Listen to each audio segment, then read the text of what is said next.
Ready when you are. All right. Good evening, everyone, and welcome to the July 20th regular meeting of the Little Compton School Committee. If everyone could please rise and pledge allegiance, please. Allegiance to the flag of the United States of America and to the republic for which it stands, one nation, under God, indivisible, with liberty and justice for all. 1.3, we have a moment of silence. There's so many things right now to be thinking of and sending good wishes for. So take this moment to reflect on whatever you'd like.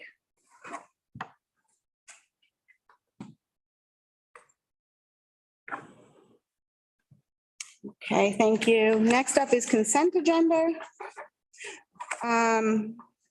I am just going to check. These minutes are the ones I've approved, right? Okay, so in this consent agenda, there are the minutes from the regular school committee meeting on June 15th. But because it went over the 30 days allowance of the Secretary of State's, we've done this before, I gave approval of the minutes, but if anyone has any problems with them, we can amend them. Would anyone like to pull anything out of the consent agenda? No, I'm good. Okay, do I have a motion to approve the consent agenda? Second. All in favor? Aye. Anyone opposed? Motion carries. Okay. Next up, spotlight. Mr. McKinnon, will you be giving us a report on? There's only one report of bullying that has taken place. That is not to say there wasn't other student conflict. Student conflict takes place regularly, but it's also something that students need to work out. In most cases, they do. But one case of what we consider bullying took place. Thank you. Next up, superintendent report. Make it quick. I think we wanted to focus a little bit on reopening and safety and all that fun stuff. Schools need to have their updated COVID mitigation strategies, their updated reopening plans completed by August 8th. And the good news is this is our 4th year of dealing with COVID. So we have the plans all fleshed out, and districts just have to sync up with the new playbook that was delivered to us from RIDO, Department of Health, June 24th, with a few tweaks to some of the mitigation strategies. And by August 22nd, we have to submit, we will get back emendation recommendations and so forth, make some edits and tweaks. And by August 22nd, we have to have it all ready to go and submitted to RIDE and Department of Health. It's called the Back to School Coordinator Group. And then we can open up. So we don't expect it to change too much. On August 18th, Mr. McKinnon and I will be at East Providence High School. The Department of Homeland Security, the U.S. Attorney's Office, and the Rhode Island School Safety Committee is hosting a school safety conference, and we will be in attendance. And some of the items that will be discussed, psychological trauma first aid, understanding the needs of children, social media threat assessment training. So we will be going through some really good protocols that we can add to our emergency response plan, et cetera. We're also in the middle of technology upgrades that are safety related, including, and this is a lot of IT speak, so please feel free, IT Director Extraordinaire Jonathan Gabriel, to correct me if I'm mispronouncing or twisting a few things. This summer, we are adding a fully redundant network core. What does that mean? We can now withstand total failure of core networking hardware without any downtime. We also are going with a live failover system, server system, and that is similar to the above. That means a server can completely fail without any of the virtual machines or processes running on it from shutting down. And so that's huge. So our continuity of services here and of instruction goes on no matter what is happening with our infrastructure. So thank you, Jonathan, for that. We're also replacing all of our two-way radios with more powerful models compatible with signal repeating to ensure no dead zones inside the building all the way to the field. We're also replacing our digital check-in kiosk, the lobby guard, out in the front that you've all been really dutiful about pushing through every time you visit us. Thank you so much, all of our stakeholders who get processed through lobby guard without much fanfare. We're also in the process of replacing and also adding to our security camera system, 27 security cameras around the perimeter of the building and around our key entrances and exits. We're also adding security monitors for main office viewing, so our main office staff can get a really good long view of what's going on outside. We're also adding a two-way IP-based doorbell for remote access to control front doors in the evening, or even when the main office is unstaffed. So we can hopefully within the next month or so control our doors, control our exits and entrances remotely. That's kind of cool. We're also adding fob reader access to rear doors of the school building. Right now, we have the key, and it's really, it takes out a lot of time, takes a lot of time from our rituals and routines when we have to do that. We have to stop everything and use those keys. The teachers will be able to fob in and out as they bring the kids out. We have a lunchroom out in the back, and so it'll just be more efficient. Replacement of the access control server, long out of support. And so that is with Messenger. They were on site, right? Was that Messenger Systems? They were on site a few weeks ago. And so that's access control of all of our entrances and exits and so forth. Complete replacement of old phone system to new IP-based system. I, for one, cannot wait for that. Jonathan knows that. Full inventory and refresh of all student and faculty devices, prepping for next year. Software upgrades and rewiring of classroom Promethean display boards. You can see two here, how huge they are, and just filled with all sorts of bells and whistles. So we'll now have additional screen mirroring protocols and charge any device in the school while attached. Replacement of document cameras with newer models. Our teachers will be very happy about that. We're going to be installing some AV upgrades for functions in the Commons. Remember the Commons? We would hold school committee meetings there sometimes. And so we'll be able to have more functions there with an audiovisual system that can support all sorts of programming. And everyone will like this one: deploy additional outdoor wireless access points to front parking lot, playground, and rear courtyard. We do a lot of, when it's safe, a lot of outdoor learning. And our kids take their devices right out there. We have little outdoor portable seating. They just grab it by the handle. And so now they'll be able to, keep that robust signal wherever they are throughout our green space, not just in our beautiful campus. We are also going to launch a brand new school website. It's long overdue. The framework that we've used for years, Blackboard, is sort of a 20th century throwback. So now we will have much more visual content, graphical content, rather than textual content. It'll just be, everything will be more ready reference. Things that parents and guardians and caretakers want to look for will readily pop.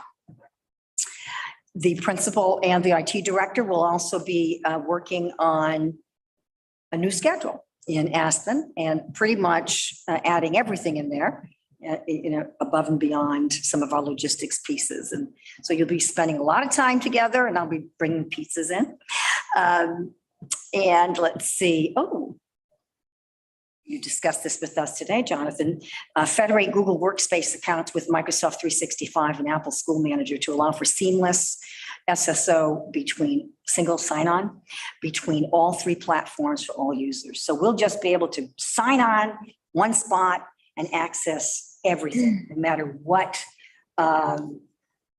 whether it's an app in the Apple space or in the Google space. So that'll be pretty cool beans. And let's see, the water system, the custodian and I have been meeting, and we have met also virtually. Thank you, Carolyn, for supporting that virtual meeting with the Department of Health. They support small water systems, and the head custodian, Chris Osborne Jr., is the licensed operator of that system, and the superintendent oversees the system. So we're adding PFAS testing. You know, everyone's here about PFAS, those everlasting chemicals from Teflon and Gore-Tex and so forth that can seep into our water. We don't have it, but we are adding annual testing. It'll start in December. So we have to come up with a testing plan. We added that to our operations and maintenance manual. Our water's been in really good shape the past few years since we had the EPA in doing some work. This year we had a few components fail, but our water itself, we've had really good readings. And we are also replacing some of the flooring in a few areas of the building. It's starting to buckle. And so we have a vendor in looking at that. And so those are all of our summer activities, getting ready for school year 2022, 2023. This is just some of it. There's a lot of stuff going on, and I cannot thank this group enough for all they do for the children of Little Compton. And that's all I have. Great, thank you. Good stuff to look forward to. Human Resources update, Carolyn? Yes, thank you, Chair Allen. Tonight, I'll just give a quick report on staff appointments and open positions. We are happy to report that Abigail Call has been appointed to the grade 7-8 math teacher position, and we look forward to welcoming her to the Wilbur McMahon team. We are in the process of evaluating the grade 5 ELA social studies teacher position applicants and hope to have an announcement of an appointment perhaps for the next meeting. Open positions on School Spring currently include a 0.4 technology teacher for a 1-year appointment, a full-time teacher assistant, and substitute custodians, teachers, and teacher assistants. And if anyone has any questions about these or any positions here at the school, feel free to contact me or Principal McKinnon. Thank you. Next up, finance report, Mr. McNamee. Thank you, Madam Chair. Thought this was going to be a good report, but after listening to the superintendent, I may have to scale back my surplus projections. We are being very responsible. So we closed out the fiscal year very preliminarily. We are looking at on the books right now a surplus of about 241, but that'll be reduced probably to somewhere between 150 to $200,000. So it's actually a pretty good year for us this year. As we get prepared for the audit, I've got to go through some numbers. So I expect that surplus will come down a bit, but it should be in that range of 150 to 200. We had one of the big areas that we had some savings in, and of course we had budgeted 6% increase in medical last year, and that actually came in at a reduction, a decrease. So we had some surplus funds in that category. And we also had some reserves that we used to offset those expenses. So it was probably most of the surplus, about 103,000 is coming from that one particular line item. We did have some savings on substitute costs. We had budgeted probably 9,000 more than we actually incurred, not knowing where that line would fall out after COVID. So we had some savings there, and we had a little bit of breakage where we had a resignation that you're replacing with a lower salaried teacher. So you have a little bit of savings in the budget there, as well as using some grants to offset some salaries. So we're looking at probably a savings of about $32,000 on our salary line item in purchase services, which are out of district tuitions for our special education, our CTE programs, and also Portsmouth High School was down approximately $73,000. So we see some savings in that line item. And materials and expenses were up over budget by about 12, and that really is a result of adding some of the MERV filter replacements, which we have to replace every couple of every 6 months or so. So that created a little bit of a deficit. But overall, we should be looking at somewhere between 150 and 200 as a surplus for FY22. There's some good news. Thanks, Mr. McNamee. Anyone have any questions for Mr. McNamee? All right. Committee reports. Policy Committee, we've got nothing to report. Portsmouth School Committee Liaison, Hannah? Portsmouth does not meet in July, so I don't have anything to report this month, but they're meeting again the beginning of August, and we'll update you all then. Okay, perfect. Town Recreation Committee Liaison is Rita, and she is not here.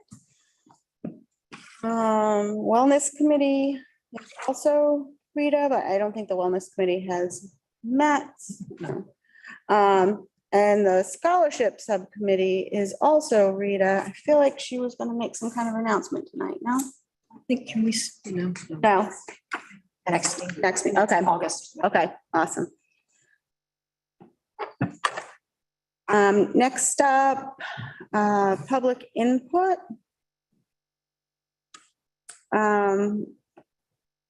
If anyone has anything they would like to discuss, they can speak now or whenever is fine. If you have anything to say throughout the meeting, feel free to raise your hand and we'll call on you. We are going to, the next item is an action item where we're going to consider, discuss, and vote to approve the bid award for the high school services. So I'm assuming most of you are here for that. So if anyone has any input or comments that they'd like to make on that, now would be the time. Yes, sir, please give your name and your address. Sal Marinosi or Salvatore Marinosi, Oliver Lane, Yep, Little Compton. I said at the previous meeting that although I don't have children in the school system, education to us is very important. It's the door to life. And we'd like very much to see a positive vote for Portsmouth. And we're here to support that. thank you. Any other comments? Susan Telson, Highland Avenue. I would also like to agree with this gentleman's statement. We support Portsmouth High School. I have 2 students that have already gone through Portsmouth High School and 3 current Portsmouth High School students. They're going to be seniors, as well as an upcoming freshman in the future after her last 8th grade year. I also mentioned that Wilbur McMahon has been a wonderful bridge to Portsmouth High School.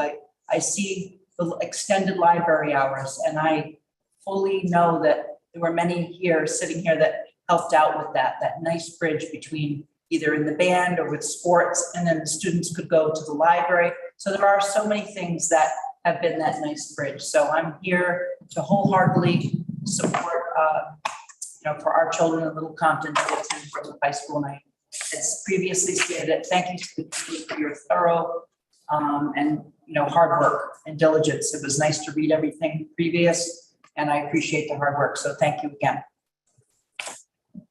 Thank you. Anyone else? Anyone online? No. Okay. Oh, yes. Is the same report going to happen here? Yes. So we all saw the same, that previous report, as you know. and, Yep. I'm here to just state what everyone else says, and the importance of the data, right, which I'll analyze a bit. 5 out of many high schools within our state, and I think our children all deserve the best education that's available. We all agree. It's been recognized by nationally, news and many other companies. Data points that towards that direction. The funds are there as well. Daughter is too, and I hope my 2 sons. The next step. Thank you. Do you mind stating your name again? Mike Fabola, Mullen Hill Road. Thank you. Okay, so this action item is to consider, discuss, and approve the bid award for the high school services to the district named as recommended by the High School Negotiations Subcommittee, subject to contract approval by the superintendent, and authorize the superintendent to execute the contract. So if I have a motion and a second, we can then go to the superintendent and business manager to discuss their part in this. I move to consider, discuss, and vote to approve the bid. Thank you, Hannah. Second. Thank you, Travis. Mr. McNamee, would you like to go over your part in this? Your slides up. Yeah, please.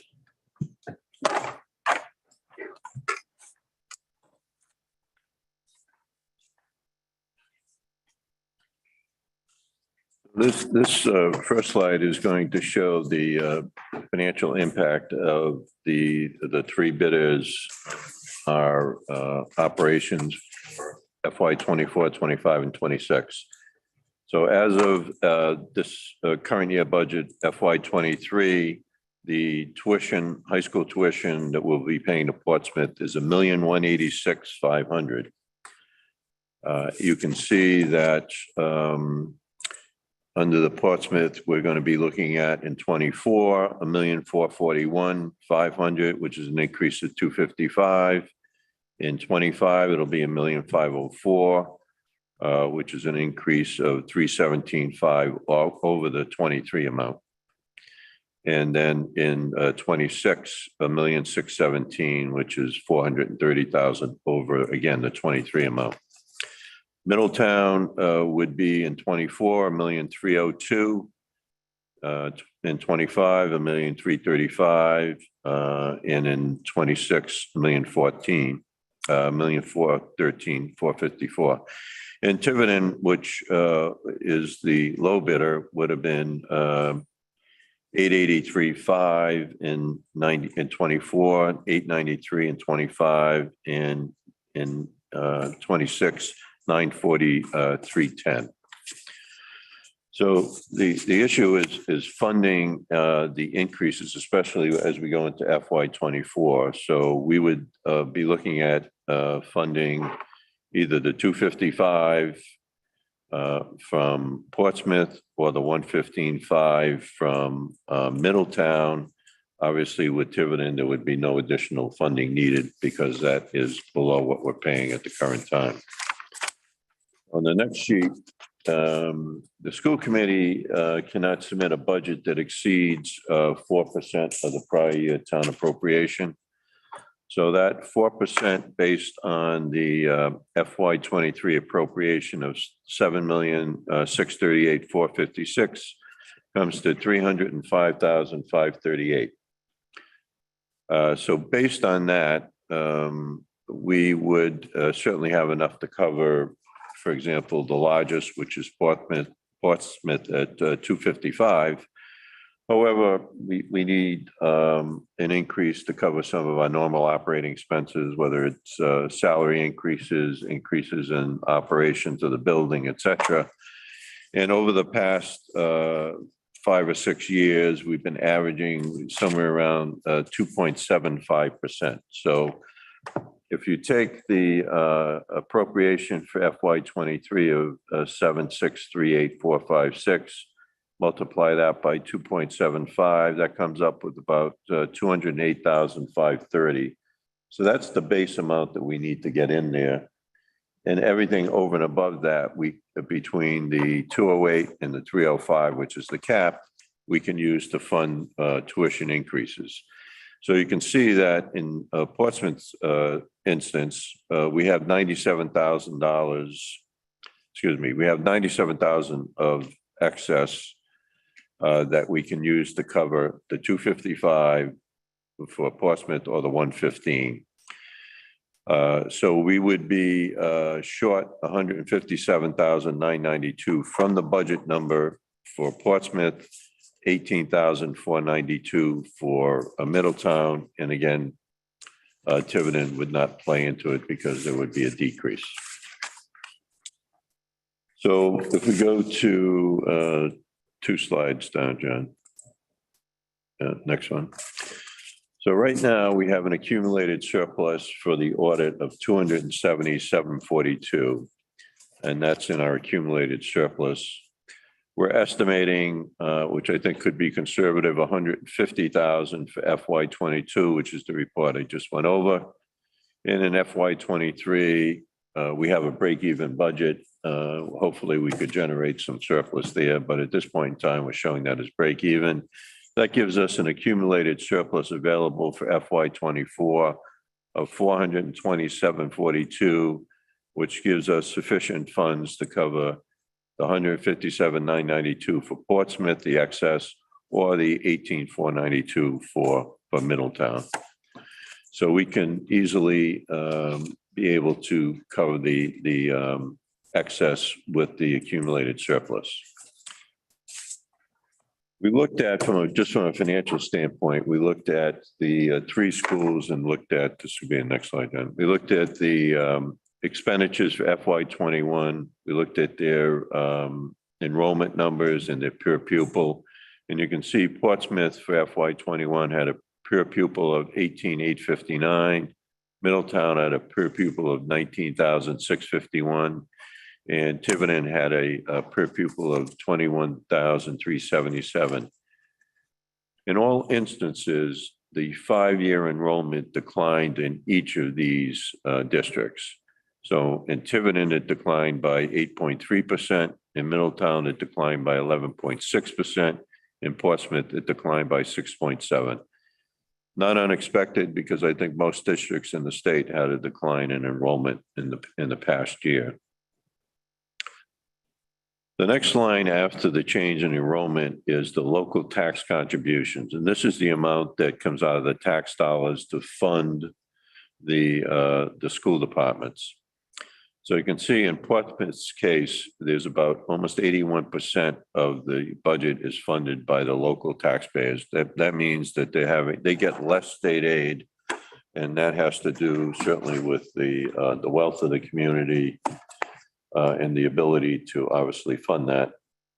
In Middletown's case, the town is funding about 68.27% of the budget. And in Tiverton, it's 69.77%. I looked at the FY23 and 22 budgets, did a comparison. It was somewhat easy with Portsmouth because you go to their website and everything is detailed out there extremely well. There's good transparency.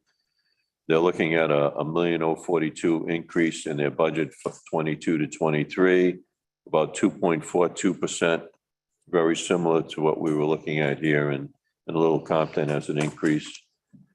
Middletown had virtually nothing on their website relative to 22 and 23. And Tiverton did not have anything on their website, but we did have a presentation that was done to the school committee on 2/8/22. And that presentation indicated that in FY22, they had a structural deficit of 757,507. And in FY23, they were indicating there was a potential structural deficit of approximately 1.4 million, some of which they were going to be able to fund with one-time revenues from the Newport County Regional Special Education Program or with ESSA funds. So neither of those items, when it comes to structural deficits, you like to see in a budget. So And then finally, I did look, RIDE was able to produce some expenses by location. They stopped doing it in 21, but I went back to FY 20 to pull these numbers out of the Uniform Chart of Accounts. And so just for the high school, Portsmouth was looking at expenditures of 13,297,396. Middletown was 10,332,992, and Tiverton had spent 9,253,947. And you can see the enrollment for in 20 for the high school only was 921 in Portsmouth, 590 in Middletown, and 499 in Tiverton. So the per pupil was 14,438 in Portsmouth, and again, this is 2020. 17,514 in Middletown, and 18,545 in Tiverton. Some of that is a result of changes in enrollment, obviously. So you have to be careful when you are looking at these numbers. But and you can see I've got the 6-year average, 6-year numbers for high school enrollments, and Portsmouth seems to have a little bit some stability in their enrollments. Otherwise, in 22, we're seeing a decline, which obviously everybody sees. Middletown had a decline as well, and Tiverton only a small decline in their enrollment in from FY 22 to FY 20, or vice versa. So that's a summary of the financial. Thank you.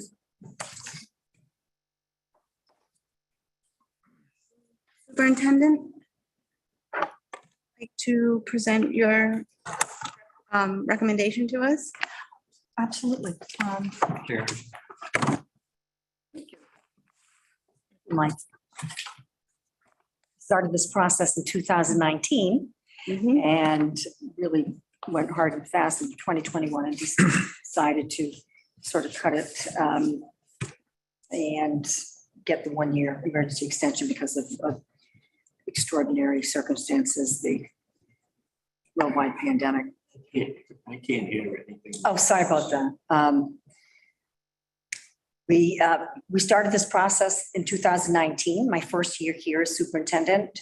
We continued in 2020 because we knew that in 2021, we had to tell Portsmouth whether or not we would be going to negotiations with them again.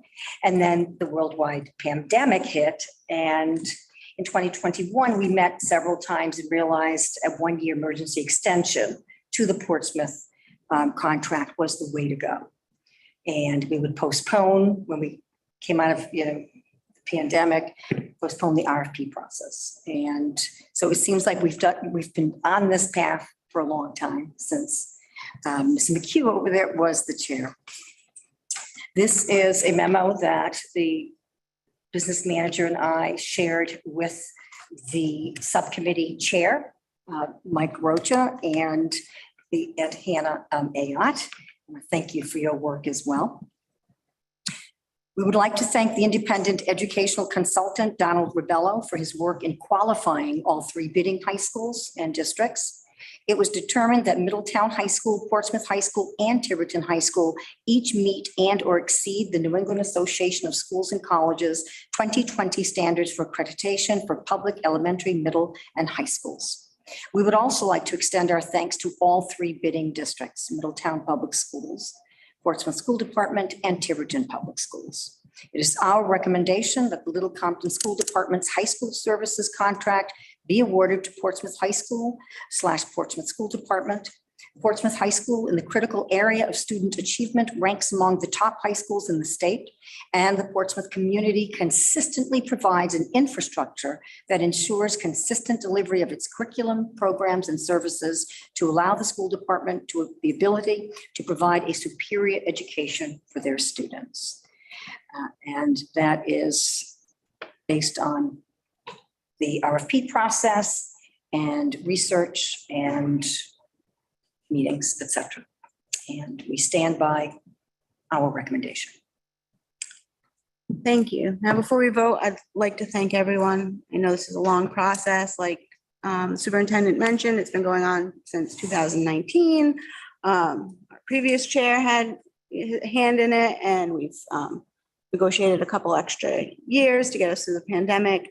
There was a lot of data collecting and figures, Mr. McNamee, and a lot of meetings. And I'd like to thank everyone, the subcommittee, everybody for all their hard work. It certainly wasn't an easy task. And so now we would vote. The motion has been made and seconded. Can we take this by roll call? Is that okay? Sure, I'll call it. Okay. All those, we're gonna do a roll call vote, starting with Travis Audie, Aye. Hannah Ayat, Aye. Holly Allen, Aye. Michael Rocha. Aye. All in favor, the motion carries. Thank you.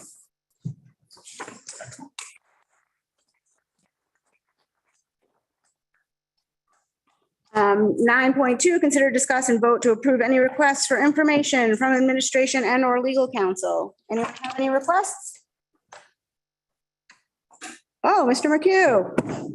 Just have a couple of questions. I don't have a request. If we can go back to the vote. Where do we move to now? What happens now that you guys accepted this proposal? What's the next specific steps? Superintendent, you want to go with the next step? Just like last year, when we were entering, and you were chairing that subcommittee, entering into negotiations for that 1 year emergency extension because of the pandemic. I will call Superintendent Kenworthy tomorrow and tell him what happened today with the subcommittee and the full committee. And we will roll in, start scheduling meetings like last year with their business manager and Mr. McNamee, and the four of us. We Zoomed last year, and this year we can certainly meet in person, or we can Zoom, depends on what they want. Portsmouth School Department generally shuts down for the month of July, and I'm reasonably certain that that includes next week. So likely by the beginning of August, can start speaking to their team. And our team will act as a liaison for the subcommittee. And Tom and his business manager, Portsmouth, they will act as liaison for the full committee in Portsmouth. They don't have a subcommittee, for this particular piece, just like last year. And we will meet in executive session likely to go over tentative agreements or just like the employment contract process or any other large contract. Was voted on the cost per student there. Will that stay, or is that going to be negotiated? But there are strategies that we can employ to. Was there any term in their proposal of how many years? They did have the 3, 3, 3, and 1. Each of those proposals did, but the negotiating process begins. And I'm sure each side will have strategies and asks. And it was, We just take your name and address for the record too. Patrick McHugh, 2. I'd check his ID. it's a process, Patrick, just like last year. It took a bit. Yep, go ahead. Ed Burnett, 6 Downs Lane. So I just do have a question about the contract length. So I know it's a 3-year. And this might not be an appropriate question to ask now, but is there any guidance or idea on how this process would work in 3 years? Would it be a similar process as to what you just went through with the bids, or would it, I think you more just referenced 333? Right. The procurement regulations do sort of put us in a stranglehold. However, we will leave it up to our lawyers to come up with language where hopefully there's a spiral effect that occurs and continuity is ensured. That is the hope, Mr. Burnett. wasn't the RFP specific in their, with their answer? The RFP should have, I would imagine, I mean, I did a lot of contracts with the US government, so the RFP went out to them. How did we structure the RFP? The financial component, Yeah. just, I think, I mean, that's what we're talking about. Right. well, it's a 10-year contract for all I mean, practical intents and I'm just purposes. saying, you're talking about negotiations. I would think if we're accepting, if we're accepting their answer to our RFP, if they're accepting it, the items in the RFP should have been delineated so that the acceptance excludes negotiations. I would not want to be negotiating with them after we've accepted them. That kind of takes the air out of our sails. Mr. Clough would like to respond. Okay, awesome. Yeah. Yeah, no, so the bid has been awarded, but a final contract would need to be drafted up that deals with particular language, not something that, so things and issues that are granular that would not necessarily be in an RFP. So we can have negotiations with the school district to iron those sorts of things out. That would be the So you're process. saying that the RFP was rounded, so to speak, not specific. The RFP dealt with the major aspects of what the school committee was looking for in terms of an appropriate high school.